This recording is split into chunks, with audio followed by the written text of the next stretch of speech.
चौहान वंश एक ऐसा नाम जिसमें वीरता भी है, कविता भी और अंत में एक बहुत ही नाटकीय पतन की कहानी भी। तो चलिए आज इसी राजवंश की गहराइयों में उतरते हैं। तो सबसे बड़ा सवाल यही है ना, कि एक ऐसी डायनेस्टी जो इतनी शानदार बिल्डर थी, जहाँ इतने अच्छे अच्छे कवि थे, आखिर उसका अंत सिर्फ 2 लड़ाइयों में कैसे हो गया। यही तो इस कहानी का सबसे दिलचस्प पहलू है कि कल्चर और कॉन्फ्लिक्ट का रिश्ता कितना जटिल हो सकता है। तो चलिए बिल्कुल शुरुआत से शुरू करते हैं। देखते हैं कि इस महान वंश की नींव आखिर पड़ी कहाँ से। इस शक्तिशाली वंश की नींव रखी थी इसके संस्थापक वासुदेव ने। बिल्कुल यहीं से चौहानों का सफर शुरू होता है। देखिए, चौहानों ने अपनी शक्ति को और मजबूत करने के लिए अपनी राजधानियों को भी बदला। उनकी जो पहली इनिशियल कैपिटल थी वो थी अहिच्छत्र, लेकिन बाद में अजयराज द्वितीय ने अजमेर शहर को बसाया और उसे अपनी नई और ज्यादा मजबूत राजधानी बनाया। अब आते हैं इस कहानी के एक बहुत ही जरूरी पड़ाव पर, चौहान वंश के सबसे शक्तिशाली शासक विग्रहराज चतुर्थ के दौर में। ये एक ऐसा समय था जो सिर्फ सैन्य शक्ति का नहीं बल्कि सांस्कृतिक महानता का भी आईना था। विग्रहराज चतुर्थ, जिन्हें विसलदेव के नाम से भी जाना जाता है, इनका शासनकाल था 1153 से 1163 एडी तक। इन्हें इस वंश का सबसे शक्तिशाली राजा माना जाता है, और सच पूछिए तो उनका राज ही चौहानों का सुनहरा युग था। और यही तो उनकी खासियत थी। वो कितने बहुमुखी प्रतिभा के धनी थे। सिर्फ एक विजेता नहीं बल्कि एक कवि भी। सोचिए, उन्होंने खुद संस्कृत नाटक हरेकेली लिखा था। एक राजा जो तलवार भी चलाए और कलम भी। ये कॉम्बिनेशन कितना दुर्लभ है ना। और उनकी ये रचनात्मकता सिर्फ उन तक ही सीमित नहीं थी, उनका दरबार भी वैसा ही था। उनके राजकवि थे सोमदेव, जिन्होंने लिखा ललित विग्रह राज। ये नाटक उस समय के कलात्मक और जीवंत माहौल का एक जीता जागता सबूत है।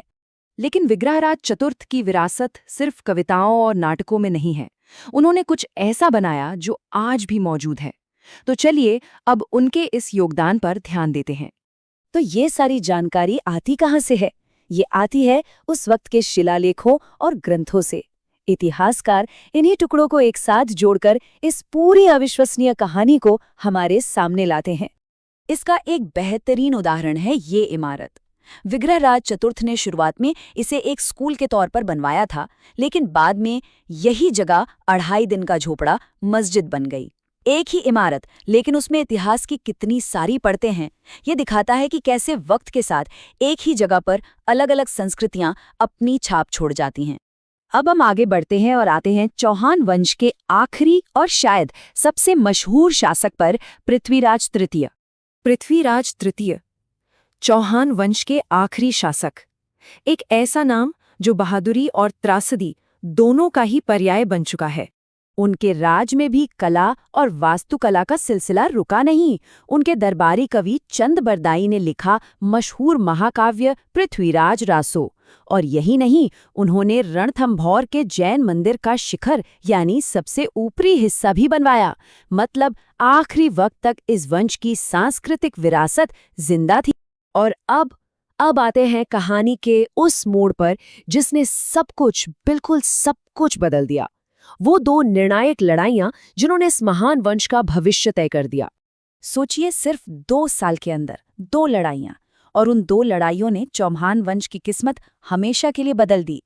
पहली थी 1191 में तराइन की पहली लड़ाई, और ठीक अगले ही साल 1192 में तराइन की दूसरी लड़ाई। पहली लड़ाई में यानी 1191 में पृथ्वीराज तृतीय ने मोहम्मद गौरी को हरा दिया। ये चौहानों के लिए एक बहुत बड़ी जीत थी। लेकिन बस 1 साल बाद 1192 में पूरा खेल ही पलट गया। इस बार मोहम्मद गौरी जीता और चौहानों को हार मिली। और बस यही नाटकीय उलटफेर इस महान वंश के अंत की वजह बना। तो आखिर में हम वापस उसी सवाल पर आ जाते हैं। एक ऐसी डायनेस्टी जो निर्माताओं और कवियों की थी, उसकी किस्मत का फैसला 2 लड़ाइयों ने कर दिया। ये शक्ति और विरासत की प्रकृति के बारे में हमें क्या बताता है? क्या सांस्कृतिक उपलब्धियां सैन्य हार के आगे फीकी पड़ जाती हैं? ये एक ऐसा सवाल है जो वाकई सोचने पर मजबूर करता है।